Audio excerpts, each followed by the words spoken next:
ये दोनों इतने निकम्मे और कुत्ते लोग हैं, ये बीजेपी वाले और आम आदमी पार्टी वाले। और सुन लो, जिस दिन वोट मांगने आएंगे जूतों से पिटेंगे अपनी गलियों में, ये मेरा दावा है। नवीन सांगोड़ा नाम है, कराड़ा गांव है, इन दोनों के पार्टी नेता हमें हमारा आवाज दो, आवाज दो, हमारी मांगे, हमारी मांगे, हमारी मांगे, हमें हमारा भाई कर्मचारी एकता सारे, हमें हमारा आवाज दो, आवाज दो, हमारी मांगे, हमारी मांगे, हमारी मांगे, हमें हमारा भाई कर्मचारी एकता सारे, 4 एमसीडी, मेयर 4, बीजेपी 4, केजरीवाल 4, हाय हाय, 4 एमसीडी, मेयर 4, बीजेपी 4, केजरीवाल 4, हाय हाय, हमें हमारा वेतन दो, वेतन दो, हमें हमारा वेतन दो, वरना गद्दी, वरना गद्दी, वरना गद्दी, शिक्षक एकता जिंदाबाद, शिक्षक एकता जिंदाबाद, शिक्षक एकता जिंदाबाद, हमें हमारा वेतन दो, हमें हमारा वेतन दो, हमें हमारा वेतन दो, वरना गद्दी छोड़ दो, वरना गद्दी छोड़ दो, वरना गद्दी छोड़ दो, शिक्षक एकता जिंदाबाद, शिक्षक एकता जिंदाबाद, शिक्षक एकता जिंदाबाद। और देखा जाए तो अब तक मार्च से 2 महीने बाद मार्च आने जा रहा है। लॉकडाउन और जनता कर्फ्यू के बाद जो स्थिति पैदा हुई है, पूरा साल यही लगता है कि हाय हाय में और मुर्दाबाद में ही गुजर गया। कहीं डॉक्टर्स परेशान, कहीं नर्सेज परेशान, कहीं डीटीसी कर्मचारी परेशान, कहीं टीचर्स परेशान। आज इस समय ये एमसीडी का सिविक सेंटर है, नॉर्थ और साउथ एमसीडी का थ्रोन है, जहां टीचर्स बैठ कर के अपनी मांगों पर आज आवाज़ बुलंद कर रहे हैं, सरकार को जगाना चाहते हैं। एमसीडी के तहत आने वाले तमाम टीचर्स हैं, ये लोग वेतन न मिलने से परेशान हैं। यहाँ पर विरोध किया जा रहा है। मैं आपको दिखाना चाहता हूँ सीआईएसएफ के तमाम जवानों की टुकड़ी, दिल्ली पुलिस के जवानों की यहाँ पर कंपनियाँ, सीनियर ऑफिसर्स की मौजूदगी, और सब सिर्फ इसी इंतज़ार में हैं कि जल्द से जल्द ये प्रोटेस्ट यहाँ से ख़त्म करें और अपने घरों को जाएं। लेकिन जो प्रोटेस्टर्स हैं, जो टीचर्स हैं, उनका कहना है कि चाहे जितनी भी आप इस तरह से बैरिकेडिंग कर दीजिए, हमें रोक दीजिए, हम रुकने वाले नहीं हैं, कि अब बहुत हो चुका। बच्चों का पेट भरना भी मुश्किल हो रहा है, घरों का खर्च निकालना भी मुश्किल है, राशन की, स्कूलों के फीस की अब हालत जो है वो टूट चुकी है। पूरी तरह से बजट चरमरा चुका है, कमर टूट चुकी है, और यही हालात इस समय पूरे देश के चल रहे हैं। लोग काम से, कारोबार से पूरी तरह से परेशान हैं। हकीकत अगर देखी जाए तो इस वक्त माशियत यानी इकोनॉमी की पूरी तरह कमर टूट गई है। पुलिस का बड़ा जमावड़ा है, लोग मौजूद हैं, लेकिन दूसरी तरफ जो प्रदर्शनकारी हैं, इसी सिविक सेंटर के नीचे वो आपको तस्वीर दिखा देता हूँ। ये तमाम शिक्षक हैं, तमाम टीचर्स हैं, जो अपनी मांगों को लेकर के इस समय खड़े हुए हैं, जिनका एक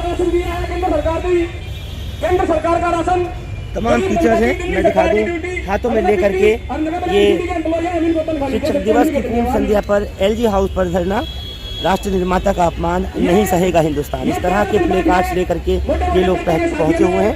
उत्तरी निगम शिक्षकों की मांगों को पूरा करो महाधरना। तमाम टीचर्स अगर आप देखें पूरी तरह से दिल्ली भर से इस समय सिविक सेंटर के बाहर प्रोटेस्ट कर रहे हैं।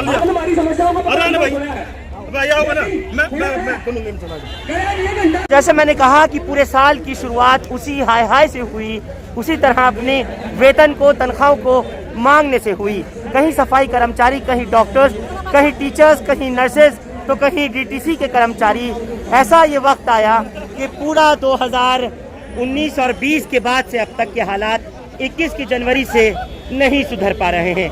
एमसीडी के थ्रोन, जो कि नॉर्थ और साउथ एमसीडी का ये दफ्तर है, जहां आप देख रहे हैं ये शानदार चमचमाती इमारत तो नज़र आ रही है, लेकिन इसमें बैठे हुए वो खोखले दिल वाले लोग जो अब तक इन लोगों की सैलरीज को, इनकी तनख्वाहों को इनके घरों तक नहीं पहुंचा पा रहे हैं। कितना मुश्किल हो रहा है घर चलाना, कितना मुश्किल हो रहा है अपने किचन को, अपने बच्चों को दवा दारू संभालना, इन्हीं से जानता हूँ। एमसीडी के ये तमाम टीचर्स हैं जो आज यहाँ हज़ारों की तादाद में पहुँचे हुए हैं, और ये लोग सभी इसी सिविक सेंटर के बाहर गेट नंबर 5 पर यहाँ से जाना चाहते हैं, कूच करना चाहते हैं लेफ्टिनेंट गवर्नर हाउस तक, लेकिन पुलिस के इतने तगड़े इंतजाम, पैरामिलिट्री फोर्स, यहाँ तक के बीएसएफ के जवानों को लगाया हुआ है, सीआईएसएफ के जवान लगे हुए हैं, इन्हें जाने की इजाज़त नहीं है। आप टीचर हैं, कितना मुश्किल हो रहा है इस समय आपको अपने बच्चों को पढ़ाना, अपने घर का खर्च करना, दवाइयों का खर्चा। आपकी तनख्वाह कब से नहीं मिली? 5 महीने से हमें हमारी तनख्वाह नहीं मिली, फीस गई नहीं आती, और घर के जो हालात है वो तो कहने के है ही नहीं। मतलब कुछ भी मांग के कितना मांग के काम चलाए, एक इंसान कितना मांग सकता है उधार। तो घर का खर्चा तो बिल्कुल नहीं चल रहा, बस ये है कि डेली दाल आलू ये चीजें हमारी बन रही है। मैम कितना टाइम कितना हो गया? मतलब आप जो बता रहे हैं 5-6 महीने हो गए, 5 महीने और कई टीचर्स बता रहे हैं कि उनकी तो अप्रैल और मई से नहीं आई है। चेक हमारे इतने बाउंस हो चुके हैं, हर तरह की किस्तें हमारी रुकी हुई है, सब कुछ, कोई सैलरी नहीं, कोई पैसा नहीं। और घर की जो जिनकी मेडिकल कंडीशन खराब है वो उनके पास तो फिर कुछ है ही नहीं ना मांग कि कहाँ से क्या अरेंज करें, कहाँ क्या करें, हर तरह से हालत खराब है हमारी। जो आप पर डिपेंडेंट हैं, आपको घर कितना मुश्किल हो रहा है चलाना? आप टीचर हैं सर, बहुत मुश्किल हो रहा है चलाना इस वक्त में। और लाख हमारा ये है कि हमसे जो इनकम टैक्स भरवाया जाता है पूरे साल का, उसमें शो किया जाता है, लेकिन हमें पूरे साल की सैलरी मिलती तो नहीं है। और हमें LIC भरनी है, वो हम कहाँ से लाए? गवर्नमेंट हमसे तो कहती है कि टैक्स भरो, हम कहाँ से भरें? और हमें देते तो है नहीं। आपका कहना मतलब है कि आप लोग अपना पूरे साल का टैक्स दे चुके हैं, लेकिन सैलरी नहीं है? सैलरी नहीं है सर, 6 महीने की देख रहे थे, पूरे साल में 6 महीने की सैलरी मिली, 6 महीने की हम घर कैसे चलाएं अपना? तो आप लोग अपना किचन किस तरह संभाल रही हैं, बच्चों को किस तरह संभाल रही हैं, अपने खर्चे कैसे संभाल? उधार लेते हैं, लेकिन किस कब तक ले? जैसे भी यहाँ मांग रहे हैं ऐसे घर वालों से मांग रहे हैं, घर वाले कभी देते हैं, कभी कहते हैं नहीं देते हैं, चला रहे अपना गुजारा, नहीं आएगा तो घर बैठेंगे। अब आप क्या चाहते हैं? सर हम चाहते हैं हमारी जो 6 महीने की सैलरी बकाया है, जो नहीं बकाया, हमें दिए जाए। 6 महीने की बकाया सैलरी टीचर्स को दी जाए। हमारी बेसिक नीड है कि हमारी सैलरी तो दो। अभी एरियर का तो हम सोच ही नहीं रहे हैं, जो सैलरी है वो तो दो। बिल्कुल, जो सैलरी है वो तो दो। आपके हाथ में मैं देख रहा हूँ, आप लोग टीचर्स हैं, बच्चों के भविष्य को सुधारती हैं, आगे जनरेशन जो चलती हैं, पीढ़ियाँ जो चलती हैं, वो आप लोगों के पढ़ाने से। जी, हम दूसरे के बच्चों का भविष्य बना रहे हैं, पर हमारे बच्चों का भविष्य अंधकार में है, क्योंकि हम उनकी फीस अगर टाइम पे नहीं दे पाएंगे तो वो निकाले जाएंगे, फिर कहाँ से पढ़ाएंगे उनको? मेरे पति रिटायर हो चुके हैं, मैं सिंगल अर्निंग हूँ, तो फिर मैं कहाँ से चलाऊँ बच्चों की फीस? बच्चे बड़े हो गए हैं, हायर एजुकेशन में फीस ज़्यादा चाहिए, पढ़ाई ज़्यादा चाहिए, तो खाने पीने के लिए है ही नहीं, तो पढ़ाई के लिए फीस कहाँ से जमा करें? तो नौबत ये आ रही है कि कहीं ऐसा ना हो कि पढ़ाई बीच में ही छूट जाए बच्चों की। बिल्कुल, जब खाने तक को नहीं है तो बच्चों की एजुकेशन के लिए, अपने बच्चों की तालीम के लिए, ये वो शिक्षक हैं, वो टीचर्स हैं, वो असातिज़ा हैं जो आपके हमारे बच्चों को स्कूल्स में पढ़ाते हैं। लेकिन आज इनके साथ जिस तरीके का ये व्यवहार हुआ, 6 महीना 8 महीना हो चुका, पैसे नहीं मिल रहे, सैलरीज नहीं मिल रही हैं, बहुत मुश्किल हो रहा है खाना, कितना मुश्किल होगा अपने बच्चों को फिर पढ़ाना। आपसे पूछना चाहता हूँ, आपका क्या मुतालबा है, क्या कहना चाह रहे हैं आप? सर, ये समस्या अक्टूबर 2014 में शुरू हुई थी। अक्टूबर 2014 से लेके आज जनवरी 2021 तक एक महीना भी ऐसा नहीं हुआ है कि हमारी 1, 2, 3 सैलरी पेंडिंग ना हो। और अब ये कोरोना आ गया, तो ये इस पूरे साल में 2020 में कभी भी ऐसा टाइम नहीं था जब हमारी 3 या 4 सैलरी पेंडिंग नहीं थी। अब 5 पेंडिंग है, पेंशन जो रिटायर्ड उनकी 6 पेंडिंग है, हमारे हर टीचर के लगभग 6 साल से एरियर पेंडिंग है। हर टीचर का 1-1.5 लाख रुपए से लेकर 2 लाख रुपए तक का एरियर, छठा पे कमीशन 2016 में लागू हुआ था, उसका एरियर हमें आज तक नहीं मिला है। लोगों के 2012, 13, 14 के एरियर नहीं मिले हैं। एक भी टीचर ऐसा नहीं है जिसका 1.5 से 2 लाख रुपए एरियर ना हो और 3 से 4 लाख रुपए सैलरी के पेंडिंग ना हो। नॉर्थ एमसीडी का एक भी टीचर और एम्प्लॉइज दूसरे हैं, उनका भी, डॉक्टर्स हो, इंजीनियर्स हो, सफाई कर्मचारी हो, सबका एरियर और सबकी मिनिमम 3 और मैक्सिमम 6 इतनी सैलरी आज की डेट में पेंडिंग है। और ये पिछले 6 साल से बदस्तूर पेंडिंग है। एक बार भी आज तक ऑन टाइम सैलरी पिछले 2014 अक्टूबर से नहीं मिली। 2014 अक्टूबर से 2014 अक्टूबर से अभी हमारे यहाँ पे, और ये एमसीडी की जिम्मेदारी बताते हैं, लेकिन अभी दिल्ली सरकार ने हमारी ड्यूटी लगाई थी कोरोना सर्वे में, और उस सर्वे को करते हुए जो है हमारे 5 टीचर्स की डेथ हो गई है। एक मैडम की आज सुबह डेथ हुई है ईस्ट एमसीडी से। मेरे संगठन के 2-3 पदाधिकारियों की डेथ हो चुकी है, जिनको 5 महीने सैलरी नहीं थी, वो इलाज भी नहीं करवा पाए। उनके बच्चे जो उनकी मौत के बाद उनको कोई पैसा नहीं मिला है, सैलरी का भी नहीं मिला है, उन जो बचा हुआ वो तो तब मिलेगा। ये हमारे जीपीएफ का जो पैसा होता है ना, उसको भी खा चुके हैं। कोई टीचर रिटायर होता है तो उसके जीपीएफ का पैसा 1.5 साल 2 साल 3 साल बाद मिलता है, जिसका जितना ज्यादा पैसा उतना लेट मिलेगा। अगर मैं बात करूं नॉर्थ एमसीडी की, तो नॉर्थ एमसीडी के स्कूल में अभी कितने टीचर्स हैं? अभी जो है हमारे 9,000 टीचर हैं नॉर्थ एमसीडी के। ईस्ट एमसीडी के कितने हैं? ईस्ट एमसीडी में लगभग 4,500 टीचर्स हैं। तो 13,500 टीचर्स ये हो गए। साउथ एमसीडी में कितने? साउथ एमसीडी में 6-7,000 के करीब टीचर उनको सैलरी मिल रही है। तो उनको ऐसा भेदभाव क्यों हो रहा है कि नॉर्थ और ईस्ट एमसीडी के टीचर्स को तनख्वाह नहीं मिल रही है 13,500 टीचर्स को, जबकि साउथ एमसीडी के टीचर्स को तनख्वाहें मिल रही हैं? ये सब बहुत ही, ये केजरीवाल सरकार और ये बीजेपी का निगम प्रशासन ये असंवेदनशील है और इनको कोई फर्क नहीं पड़ता, कोई मरे, किसी के साथ कुछ भी हो, ये एक दूसरे को बदनाम करने के लिए लोगों को मार भी सकते हैं, एक दूसरे की पार्टी का तोला पहन के। मतलब यही किया जा रहा है। मतलब आप जो है वो केंद्र की भारतीय जनता पार्टी सरकार और एमसीडी में शासित एमसीडी में बीजेपी सरकार प्लस दिल्ली में शासित आम आदमी पार्टी, सब पे आप लोग उंगली उठा रहे हैं। क्यों ना उठाएं? शीला दीक्षित जी ने ट्राइफिकेशन किया था, तीनों एमसीडीओ की इनकम ज्यादा नहीं थी, इनकम साउथ एमसीडी के पास चली गई, नॉर्थ और ईस्ट के पास नहीं थी। लेकिन शीला दीक्षित जी बहुत ही अच्छी और सुलझी हुई नेता थी। वो जब भी नॉर्थ और ईस्ट के पास पैसे की समस्या होती और हमारी सैलरीज की प्रॉब्लम होती, उससे पहले ही वो लोन दे देती थी। 3800 करोड़ का उन्होंने लोन दिया हुआ है। अब केजरीवाल जी ने क्या किया कि इस साल कोरोना का बहाना बनाते हुए एमसीडी का 57% बजट काट लिया, जबकि इनके पास सैलरी देने के पैसे है नहीं। अपना डीडीए का उनका 18% बजट काटा है, लेकिन एमसीडी का 57% बजट काट लिया। और क्यों नहीं दे सकते लोन? क्या उनके बाप का पैसा है? कहां से लाए हैं? केजरीवाल 17,000 करोड़ का बजट का अपने साथ लेके आए थे सीएम बने तब, तो क्यों नहीं देते उसमें से हमें 3,000 करोड़ रुपए का लोन? और हमें अगर मान लो 6 महीने सैलरी नहीं मिलेगी, 8 महीने नहीं मिलेगी, तो क्या बैठ के हमारी मौत का तमाशा देखता रहेगा? खाए का मुख्यमंत्री है और उसके तो नेता यहाँ पर आकर भाषणबाजी करते हैं। मैं उनसे ही पूछना चाहता हूँ, हमारी समस्याओं को हम अगर कोई हमारे टीचर ने परेशान होकर राष्ट्रपति को जो है इच्छा मृत्यु के अपने परिवार के साथ एप्लीकेशन लगाई, वो उस पर प्रेस कॉन्फ्रेंस करके उठ जाता है, अरे हरामियों तुम्हारी सरकार है दिल्ली में, क्यों नहीं देते 2,500 करोड़ रुपए का लोन? तुम कहते हो एमसीडी हम चलाएंगे, 1 साल के बाद तुम जीतोगे और फिर लोन को उतार लेना। क्या हम मत रहे? क्या बीजेपी ये कर रही है? 13 दिन ये निकम्मे मेयर और इनकी जो स्टैंडिंग कमेटी और कमेटी के चेयरमैन 13 दिन सीएम ऑफिस के बाहर बैठे रहे, वो नहीं मिला। एक तो वो निकम्मा, दूसरे इनके 4, 5, 6 सांसद आए, वहाँ पे भाषणबाजी की और उठ के चले गए। अरे तुम यहाँ पे भाषण दे दिया, वो नहीं मिल रहा, वो असंवेदनशील है, भूखे मर रहे हैं, तुम क्यों नहीं केंद्र सरकार से 2,500 करोड़ रुपए की मदद दिला देते इनको?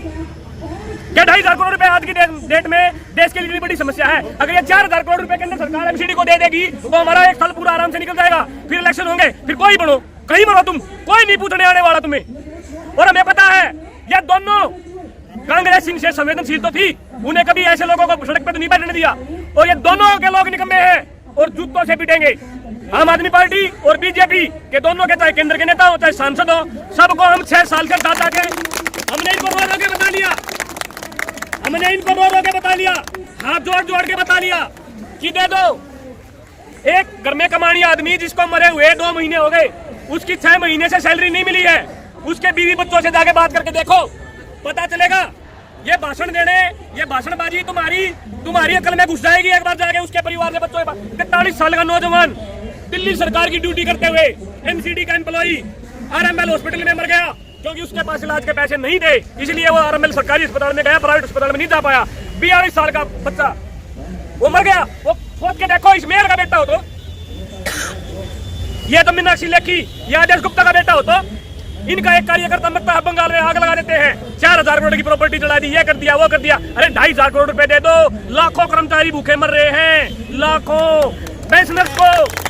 आपका अगला कदम क्या है? 80 साल के बूढ़े पेंशनर्स को, अपने 1 मिनट पेंशनर्स की पीड़ा सुनिए। हमारे पास फोन आते हैं, रिटायर्ड आदमी, कैशलेस मेडिकल स्कीम की फैसिलिटी मिलती है, वो उनकी बंद कर दी अस्पताल ने क्योंकि ये उनकी पेमेंट नहीं करते एमसीडी वाले। 6 महीने से 20-15 हजार रुपए की पेंशन पे डिपेंडेंट है, 6 महीने से पेंशन नहीं मिली है। एक बूढ़ा आदमी जिसके 2-3 बच्चे भी होंगे, 2-4 पोता पोती भी होंगे, उसकी होली दिवाली सारे त्योहार पिछले 6 साल से कैसे बीत रहे हैं, इनको कोई अंदाजा नहीं है। हमारा अगला कदम कुछ भी हो, हमारा अगला कदम कुछ भी हो, ये दोनों प्रशासन इतने निकम्मे हैं कि हम 6 महीने बाद यहाँ पे बात कर रहे होंगे और उस टाइम पे हमारी 12 पेंशन 12 सैलरी पेंडिंग होगी, ये मैं दावा करता हूँ। ये दोनों इतने निकम्मे और कुत्ते लोग हैं, ये बीजेपी वाले और आम आदमी पार्टी वाले। और सुन लो, जिस दिन वोट मांगने आएंगे जूतों से पिटेंगे अपनी गलियों में, ये मेरा दावा है। नवीन सांगोड़ नाम है, कराड़ा गांव है, इन दोनों के पार्टी तो हम उनका घेराव करना चाहते हैं, क्योंकि वो 6 साल से एलजी साहब बैठ के तमाशा देख रहे हैं। वैसे तो इनके दिल्ली सरकार को इनके ऑर्डरों में वो भाकर कूद जाते हैं कि ये मैं नहीं करने दूंगा, वो मैं नहीं करने दूंगा, वो कहीं पे भी बंदर की तरह कूद जाते हैं। लेकिन इस समस्या में उन्होंने भी आज तक कोई संज्ञान नहीं लिया है। उन्हें भी केंद्र से बजट लाएं, कहां से क्या करें हमें नहीं पता। लेकिन और अगर हमें ये पता है तो हमें बैठाओ सीट पे, लाओ मैं इनको 1 दिन में सैलरी देता हूँ, मुझे एलजी बनाओ, मुझे चीफ सेक्रेटरी बनाओ, मुझे चीफ जस्टिस बना दो, मैं देता हूँ 1 दिन में।